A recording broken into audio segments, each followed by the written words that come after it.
What's going on, everybody? Today we're going to be talking about a sport that I have yet to talk about on this channel as far as I'm aware, other than in short bits and pieces in my Joys of Editing videos. Hockey, which is probably my second favorite sport out of the big four.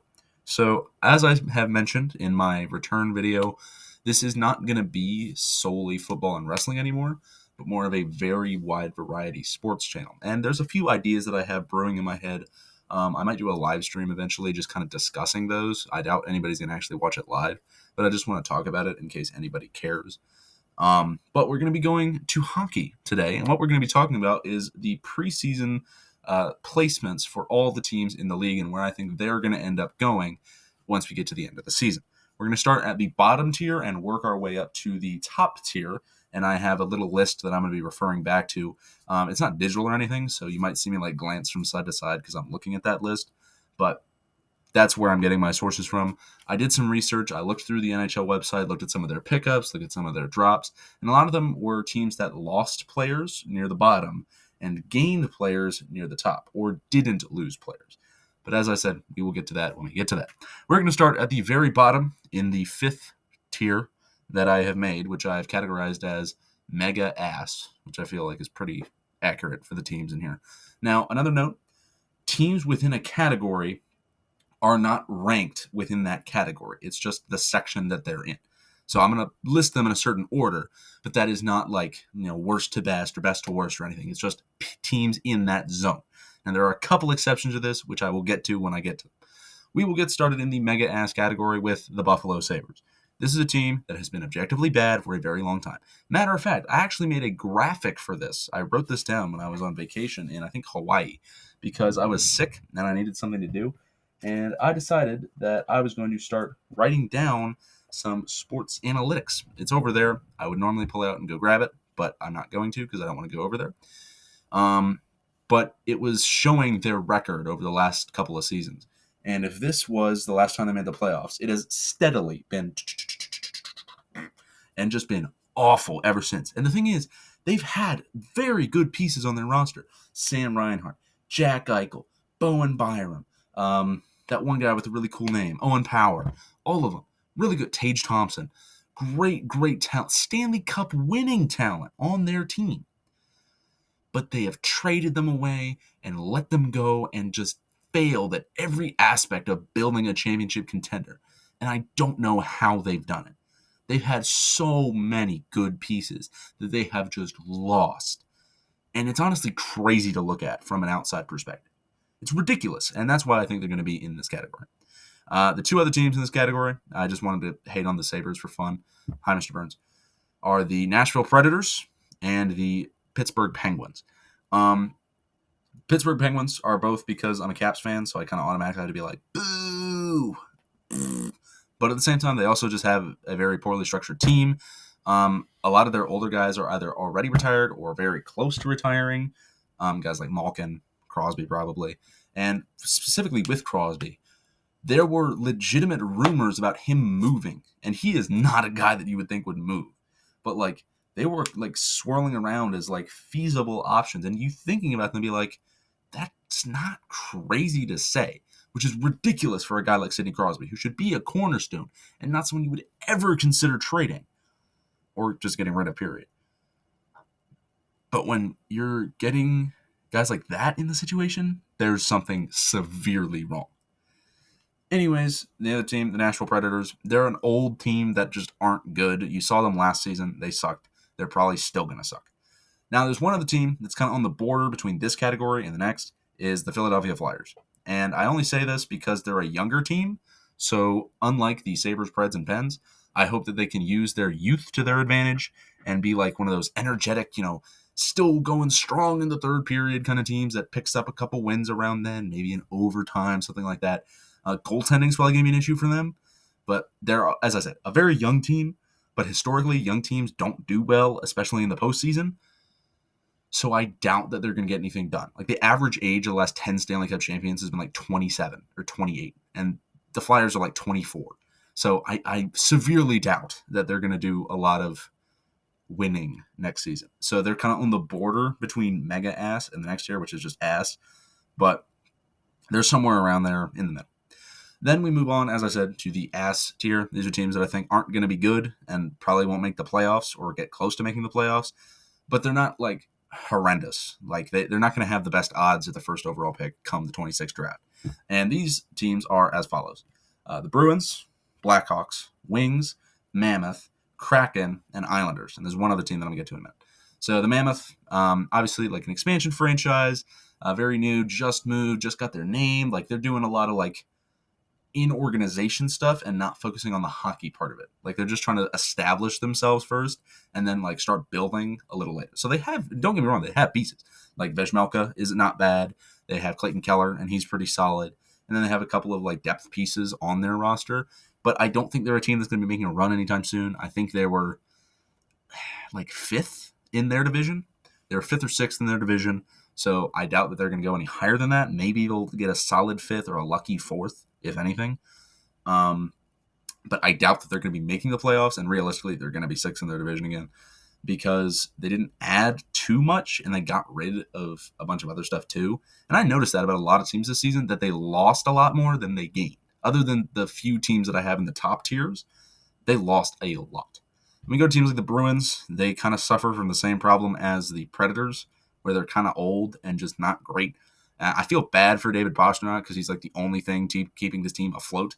But don't get me wrong, there's other like depth pieces on here, and I'm going to keep using the word depth pieces a lot because they're important.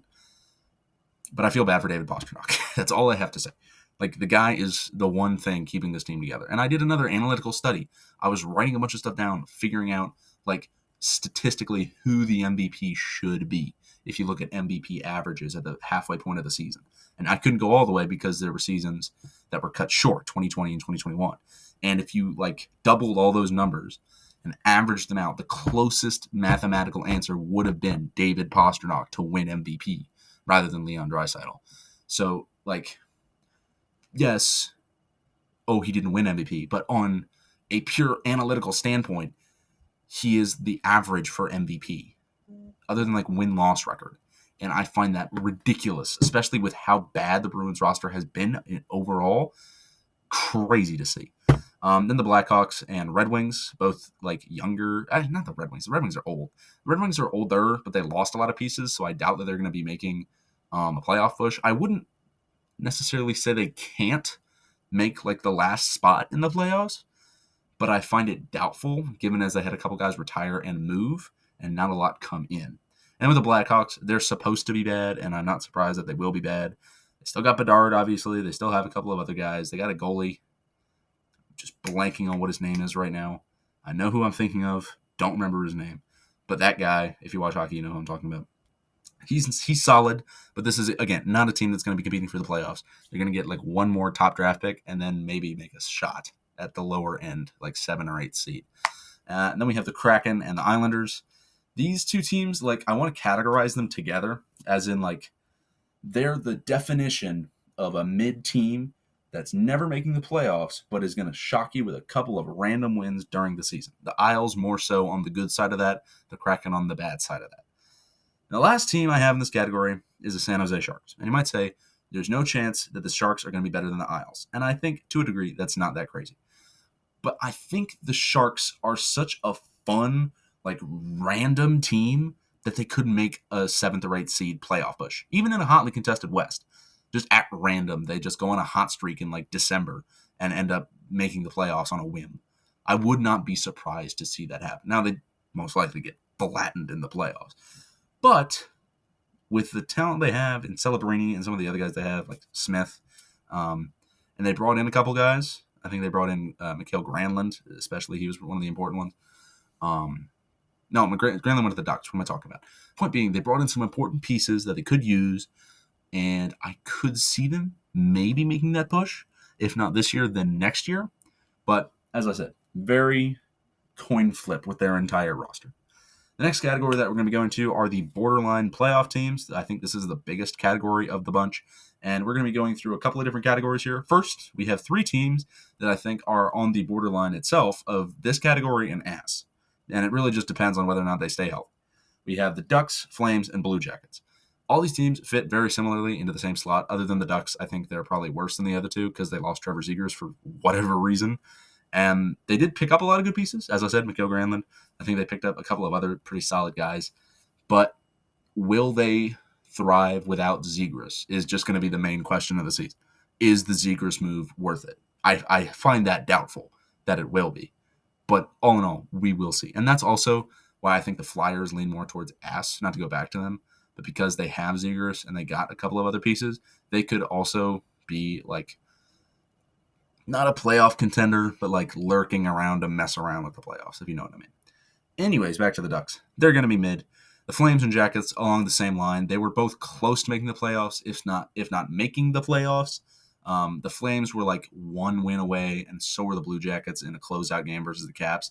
They almost got it. They were this close to getting it, and they just barely could not make the playoffs. I distinctly remember that at the end of the season. It was crazy. Jack Greaves decided to become the greatest goaltender in the world for 2 games. It was ridiculous. But I do think that they could become a borderline playoff team. They made some solid moves in the offseason, didn't lose a whole lot, and that means that I think they could sneak their way into that playoff spot. Now, the other teams in this category, and then 2 more that I'm going to get to in a minute, are the Canucks, Rangers, Wild, Sens, and Blues. All these teams, or at least most of these teams, made the playoffs or got close to the playoffs, and that's exactly where I think they're going to end up again this year. Now, the Wild lost Fleury, and I know Fleury's like an emotional, sentimental thing, but at the same time, like his season stats weren't amazing. So, as much as I don't want to say it's not a huge loss, I think it is more of a mental loss than an on ice loss. So, how that's going to play out, who knows? But with most of these other teams, like the Canucks, Rangers, and Blues, they're definitely in a good place. The Sens lost a little more, I think, so they're probably like closer to the missing it side. But the other 3, I do think, are in a solid position to sneak into the 6th or 7th seed. But I don't know how that's going to go. Anyways, there's 2 more teams in the borderline playoff category, and those are the Habs and the Devils. And these 2 are the 2 that I think are starting to maybe breach into the second category. Once again, just really depends on healthiness and if they decide to lock in, because that's very important for these 2 teams to do. And if they don't do it, they're going to have the same result in the playoffs as they did this year and lose. They're both very well-structured rosters, especially the Habs. They're super young and fast. So I'm going to describe the Habs. They're like a very like speedy team. They're like if the Sharks were good, not to like slander the Sharks, but if the Sharks were better, they would be the Habs. And if the Habs weren't as good, they'd just be the Sharks. I know that's like a weird comparison, especially since they're on opposite sides of the world, or the North America world, I guess. Kind of crazy, but you get my point. And then the Devils, also very talented. They still got an older Jacob Markstrom in net, and he's good. As I said, getting older. But they still have a bunch of good guys like Jesper Bratt. He carried my fantasy hockey team. I loved him. I think I got like 2nd in that league, if not 1st. But point beside, still very good. Then we move on to the second tier, the like second to the first tier. There's one team that's kind of on the blend between the playoff presence tier, which is what I'm calling this, and the borderline playoffs tier, and that's the Kings. The Kings can either lose to the Oilers for like the 5th year in a row, which is probably going to happen, or finally win a series and maybe make some noise in the playoffs, but they can never seem to do it. I'm almost certain is it 3 or 4 years straight that the Oilers have beaten the Kings in the playoffs, and I find that hilarious. We'll see the Oilers in a little bit, but the Kings need to figure out the Oilers, because otherwise they're not going to do anything in the West, because they always end up playing the Oilers somehow and always lose. It's the one problem they have. They always make it and then lose to the Oilers. It's funny. And you know how sometimes in sports you have like a team that you're not a fan of, but you're kind of partial to? That's me with the Kings. I don't really like them particularly, but I do really like their 2014 Cup win and Martinez's goal on Lundqvist, so I kind of like them. So I'm kind of inclined for them to do well. But at the same time, I would prefer them to lock in before I say that I support the team. Anyways, there's a few more teams in the playoff presence here. None of these blend with the Cup contenders. I have kept them separate. And those are the Avs, Maple Leafs, Caps, Jets, Lightning, and Stars. Now, a few of these you're not going to agree with. So I'm going to go by these piece by piece. I'm trying to take like a minute each. So, other than some of the like lamer ones. All right, Caps, Leafs, Avs. These teams probably going to win a playoff series and then get blown out in the second round. So realistically, what's going to happen to all of them? Caps lost pieces. Maple Leafs can't win in the second round.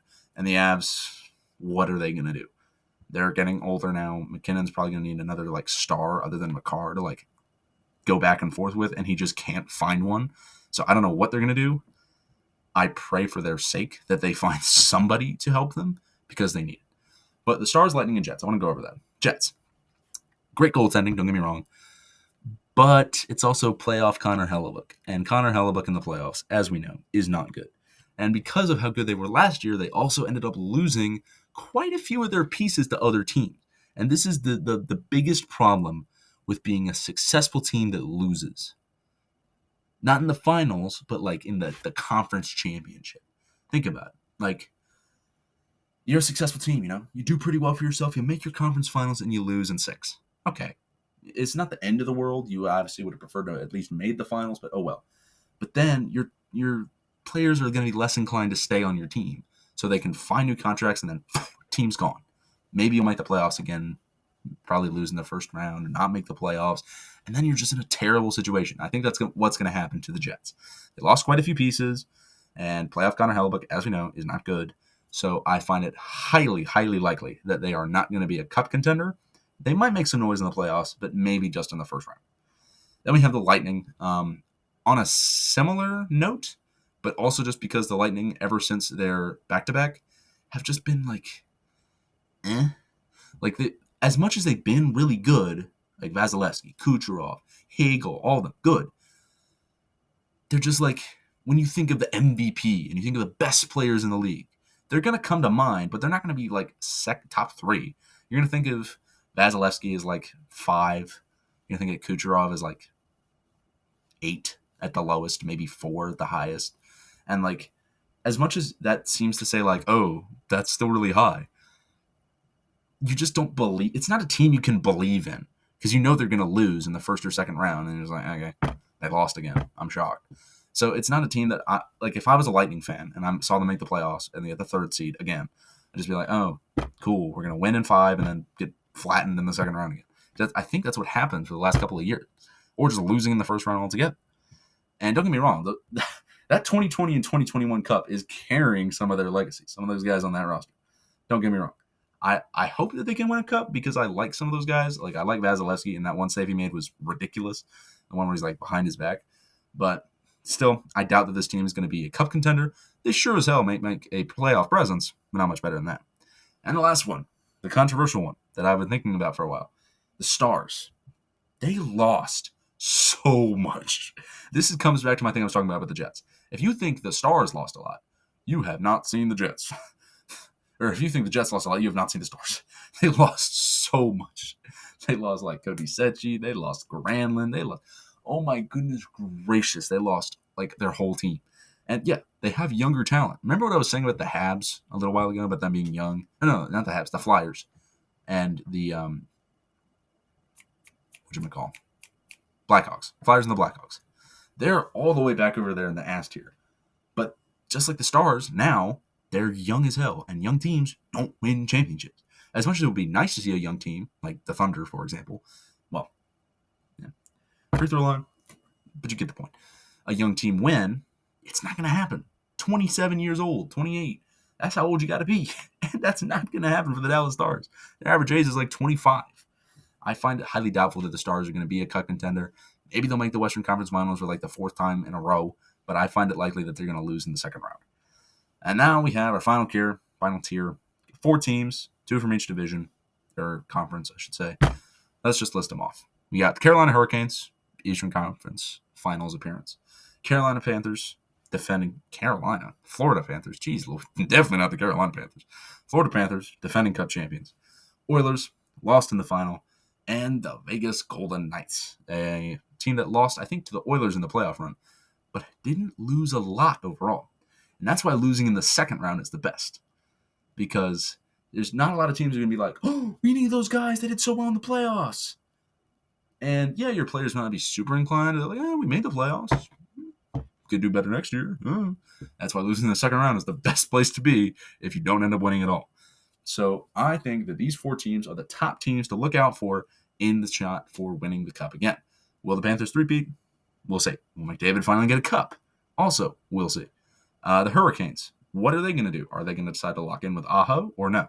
The Golden Knights, is Jack Eichel finally going to help them out more than last year? Because the 2023 run was great, but after that, no. So we will see where this ends up going. But that is my ranking of all of the teams, from cup contenders down to mega ass.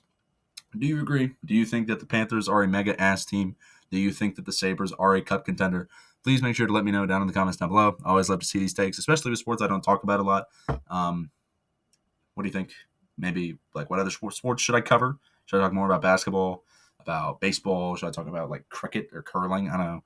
We'll see. Whatever I want to do and whatever you guys want me to do, I'll make sure to look into it. Make sure you have a good day, good evening, good night, good morning, good dawn, good dusk, whatever. Make sure to watch any former or future videos on this channel. And goodbye.